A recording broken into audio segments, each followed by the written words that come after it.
الحمد لله وكفى وسلام على عباده الذين اصطفى أما بعد. من الشيطان الرجيم. بسم الله الرحمن الرحيم. الله إلا هو الحي القيوم لا تأخذه سنة ولا نوم له ما في السماوات وما في الأرض من ذا الذي يشفع عنده إلا بإذنه يعلم ما بين أيديهم وما خلفهم ولا يحيطون بشيء من علمه إلا بما شاء وسع كرسيه السماوات والأرض ولا يؤوده حفظهما وهو العلي العظيم. آپ حضرات کے ہیں جمعہ کے دن 1 بجے سے 1:30 بجے تک دین پر گفتگو ہوتی ہے، دین کی بات سنی جاتی ہے، سنائی جاتی ہے. مجھے تاخیر ہو گئی، کچھ اپنی غلطی اور کچھ سڑک والوں کی غلطی، اس لیے بہت معذرت. ہمارے یہاں کہاوت ہے، کہتے ہیں کچھ آٹا گیلا اور کچھ جندر ڈھیلا. وہ گراٹ کہتے ہیں کچھ اس کا پٹا ڈھیلا تھا، کچھ اپنا آٹا گیلا تھا. کچھ میری غلطی رہی اور کچھ سڑک کی کمزوری رہی. خیر، مقصود ہوتا ہے کہ جتنی بھی بات ہو جائے اس پر کہنے والے کو بھی عمل نصیب ہو جائے، سننے والوں کو بھی عمل نصیب ہو جائے اور بات مفید ہو جائے. اللہ ہمیں عمل کی نیت سے کہنے کی اور عمل کی نیت سے سننے کی توفیق عطا فرمائے. مختصر وقت کے لیے میرے ذہن میں یہی آیت آئی جس کو ہم آیت الکرسی کے نام سے جانتے ہیں، اور اللہ کے حبیب صلی اللہ علیہ وسلم نے اس آیت کی بہت فضیلتیں بیان کی. بہت فضائل ہیں اس آیت الکرسی کے، اتنا موقع نہیں ہے، لیکن اتنے فضائل اس آیت کے ہیں کیوں. اور آپ اصول یاد رکھیں، قرآن پاک کے اندر کسی آیت کے یا کسی سورت کے یا کسی رکوع کے اگر بہت فضائل ہوتے ہیں تو وہ اس بنیاد پر ہوتے ہیں. اس کی بنیاد یہ ہوتی ہے کہ اس آیت کے اندر اللہ رب العزت کی وحدانیت کو بہت بیان کیا گیا ہوتا ہے. اس سورت کے اندر اللہ رب العزت کی شان کو، اس کی عظمت کو بہت بیان کیا گیا ہوتا ہے.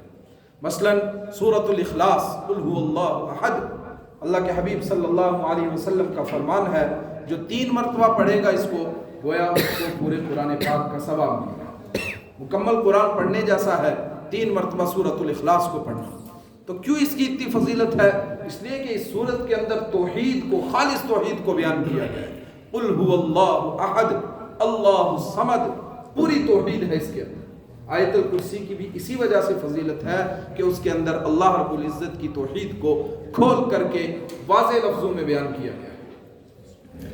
اللہ لا الہ الا ہو، کون ہے اللہ؟ کیا ہے اس کا تعارف؟ اللہ لا الہ الا ہو، نہیں ہے کوئی معبود سوائے اس کے، نہیں ہے کوئی عبادت کے لائق، نہیں ہے کوئی سر جھکانے کے لائق، نہیں ہے کوئی بھکتی کے لائق، نہیں ہے کوئی پرستش کے لائق، الا ہو، سوائے اسی کے.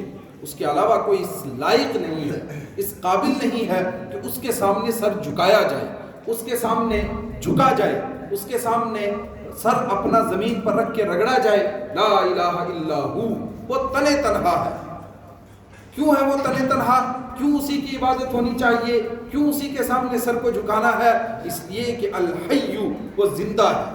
اس کے علاوہ جس کو بھی انسان پکارے گا، اس نے پہلے وہ پیدا ہوا، ایک دن اس نے مر جانا ہے. پہلے وہ دنیا میں آیا، ایک دن اس نے ختم ہو جانا ہے.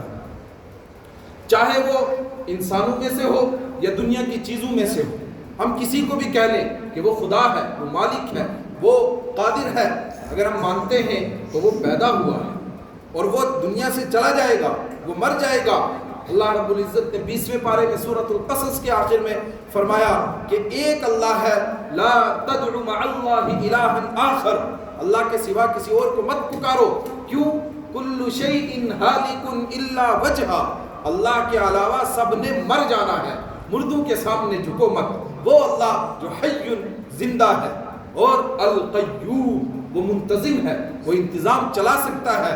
پوری کائنات کا نظام وہ چلا رہا ہے. ہمیں صرف ٹرینوں کا نظام چلانا پڑ جائے تو کتنا ان میں اپ اور ڈاؤن ہو جاتا ہے، ٹائم کتنا نیچے اوپر ہو جاتا ہے، جہازوں کا نظام کتنا نیچے اوپر رہتا ہے. فرمایا وہ قیوم ہے. جس طرح سے کائنات جب سے بنی ہے تب سے لے کر کے آج تک جس طرح چل رہی ہے اسی طرح چل رہی ہے. نہ کبھی سورج نکلنے میں لیٹ ہوا، نہ کبھی ڈوبنے میں اس تاخیر ہوئی، وہ پورا اس کا سولر سسٹم، وہ نظام شمسی پورا چل رہا ہے اس کا، اس لیے کہ القیوم وہ منتظم ہے، وہ نظام چلا سکتا ہے۔ لا تأخذہ سنۃ ولا نوم، کس کو پکارو گے رب کو چھوڑ کر کے؟ اس کے ساتھ اس کی ضروریات زندگی ہیں، وہ سوئے گا، وہ آرام کرے گا، جب وہ سو جائے گا تو تمہاری کون سنے گا؟ جب وہ مر جائے گا تو تمہاری کون سنے گا؟ اللہ وہ ہے لا تأخذہ سنۃ ولا نوم، وہ ہے اللہ جس کو نہ اونگ آتی ہے نہ نیند آتی ہے، اونگ بھی نہیں آتی، یوں اس کی آنکھیں وہ بند ہو کر نیند کے جھٹکے لگیں ہیں جیسے کچھ ساتھیوں کو لگ رہے ہیں یہاں بھی، ایسے بھی نہیں ہوتا ہے، اور لا نوم وہ سوتا بھی نہیں ہے، وہ ہمیشہ جاگتا رہتا ہے، اس لیے کہ جس کے سامنے آپ نے جھکنا ہے، آپ اپنی مرضی سے اس کے سامنے جائیں گے، تو اس وقت میں وہ آپ کی پکار کو سننا چاہیے، اس وقت میں آپ کی پکار اس تک پہنچنی چاہیے، وہ وہی ذات سن سکتی ہے جو ہمیشہ جاگتی ہے، وہ وہی ذات آپ کی پکار کو سن سکتی ہے جس کو نیند نہ آتی ہو، جس کو اونگ نہ آتی ہو، اور ایسی کائنات میں اور کوئی ذات ہے ہی نہیں سوائے اللہ رب العزت کے، اللہ جل جلالہ وعم نوالہ کے سوا کوئی ایسا نہیں ہے جو ہمیشہ جاگتا رہے۔ لا تأخذہ سنۃ ولا نوم، کیوں اسی کی عبادت ہونی چاہیے؟ اس لیے کہ لہو ما فی السماوات وما فی الارض، سارا کچھ اسی کا ہے، لہو اسی کے لیے ہے، ما فی السماواتی جو آسمانوں میں ہے، جو کچھ آسمانوں کے اندر ہے وہ سب اس کا ہے، وما فی الارض اور جتنا کچھ زمین کے اندر ہے وہ سب اس کا ہے، زمین کے اندر چھپے ہوئے اس کے خزانے ہیں، جو فرمایا وہ قیامت سے پہلے نکال کر باہر پھینکے گی، اور آج پھینک رہی ہے، کتنی دھاتیں کتنے میٹلز زمین کے اندر سے نکل رہے ہیں، کہ وہ سب کچھ رب کا ہے، وہ اس کا مالک ہے، لہو ما فی السماوات وما فی الارض، اسی کے لیے سارا کچھ ہے، وہ سارے کائنات کا نظام چلا رہا ہے، وہ تمہاری پکار کو سنتا ہے، اس کو نیند نہیں آتی، اس کو اونگ نہیں آتی، اگر وہ سو جاتا تو حضرت یونس علیہ السلام کی پکار مچھلی کے پیٹ کے اندر کون سنتا؟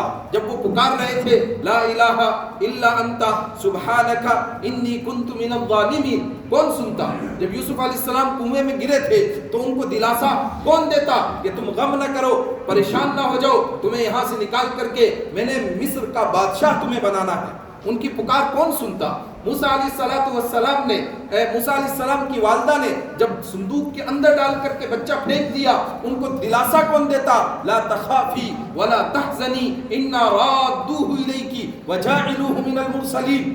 اور اگر وہ سو جاتا تو مریم علیہ السلام کو جب مریم علیہ السلام کو زکریا علیہ السلام نے پوچھا تھا، مریم علیہ السلام کہہ دیا جاتا ہے، میری بھی زبان سے نکل گیا، ظاہر نبی ہر ایک مرد ہی ہوا، عورت کوئی نبی نہیں ہوئی، تو مریم رضی اللہ تعالی عنہ حضرت زکریا علیہ السلام ان کے کمرے کے اندر گئے، کوئی وہاں نہیں ہے، وہ اکیلی ہیں، وہاں پہنچے، دیکھا ان کے سامنے تازہ تازہ پھل رکھے ہوئے، گویا اس موسم کے اندر آم رکھے ہوئے، کہیں سے پریشان ہو گئے زکریا علیہ السلام، انا لکی ھذا، یہ تجھے کہاں سے ملے؟ قالت ہی من عند اللہ، یہ میرے رب نے مجھے دیے، ان اللہ یرزق من یشاء بغیر حساب۔ لوگوں کو آج تک لگ رہا تھا کہ ملازمت سے ہی ملتا ہے، کاروبار سے ہی ملتا ہے، دکان سے ہی ملتا ہے، کہا جس کا رب پر توکل ہوتا ہے اس کو بند کمرے کے اندر بھی ملتا ہے، ان اللہ یرزق من یشاء بغیر حساب، یہ میری تقسیم ہے۔ جو کئی سارے لوگوں نے دکانیں ڈالی، دو چار کی چلی، باقیوں کی نہیں چلی، بہتوں نے ڈگریاں کی، کچھ کو ملازمتیں ملی، کچھ کو نہیں ملی،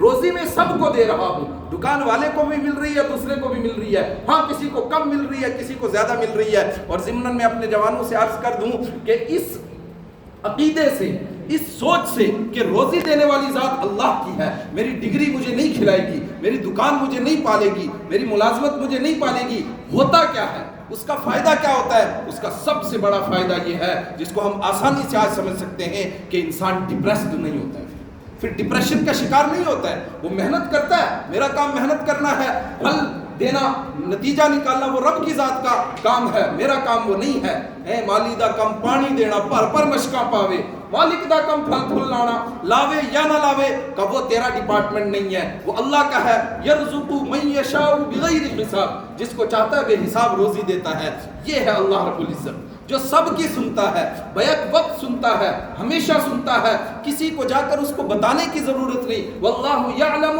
وانتم لا تعلمون، اللہ کو سب پتا ہے، اللہ کو کسی بتانے والے کی ضرورت نہیں ہے۔ انتم لا تعلمون، تمہیں چیزوں کا نہیں پتا، تمہیں چیزوں کا علم نہیں ہے، وہ سب کے احوال کو دیکھتا ہے، سب کے احوال کو سنتا ہے۔ لہ ما یعلم ما بین ایدیہم وما خلفہم، آج تک جو کچھ ہوا وہ بھی وہ جانتا ہے، آئندہ قیامت تک جو کچھ ہوگا وہ بھی وہ جانتا ہے۔ یعلم ما بین ایدیہم وما خلفہم ولا یحیطون بشیء من علمہ الا بما شاء وسع کرسیہ السماوات والارض ولا یؤودہ حفظہما وہو العلی العظیم۔ فرمایا لا یؤودہ حفظہما، اس سارے نظام کے سنبھالنے کی وجہ سے وہ تھکتا بھی نہیں ہے۔ لا یعودو، ایک بندے کو گھر کا نظام چلانا ہو، ایک بندے کو اپنا دفتر سنبھالنا ہو، شام کو ٹوٹا ہوا گھر پہنچتا ہے، آج دفتر میں بہت کام تھا، آج فلاں سائٹ پر بہت کام تھا، بڑی محنت لگی، آپ مجھے آرام کرنا ہے۔ لا یعودہ حفظہما، سارے نظام کو سنبھالنا اس کو نہیں تھکاتا ہے۔ وہو العلی، وہ بہت بلند ہے، تمہاری سوچ سے بھی اوپر ہے۔ العظیم، وہ بڑی عظمت والا ہے۔ یہ ہے آیت الکرسی۔ اس کے اندر اللہ رب العزت کا جتنا گہرائی کے ساتھ تعارف ہے اور جتنا زیادہ تعارف ہے کسی اکیلی آیت کے اندر نہیں ہے، اسی وجہ سے اس آیت الکرسی کی بہت زیادہ فضیلت ہے، اس کو پڑھنے کی بہت زیادہ فضیلت ہے، بہت اس کے فضائل ہیں، اس کا موقع نہیں، لیکن میں نے سوچا آپ کو موٹے طور پر اس کا تعارف کروا دوں کہ اس کے اندر ہے کیا۔ اللہ رب العزت ہمیں قرآن سمجھنے کی توفیق نصیب فرمائے، اس کو سمجھ کر پڑھنا نصیب فرمائے، صحیح پڑھنا نصیب فرمائے اور سمجھ کر کے اپنی زندگیوں میں اتارنے کی توفیق عطا فرمائے۔ وما علینا الا البلاغ وصلی اللہ علی النبی۔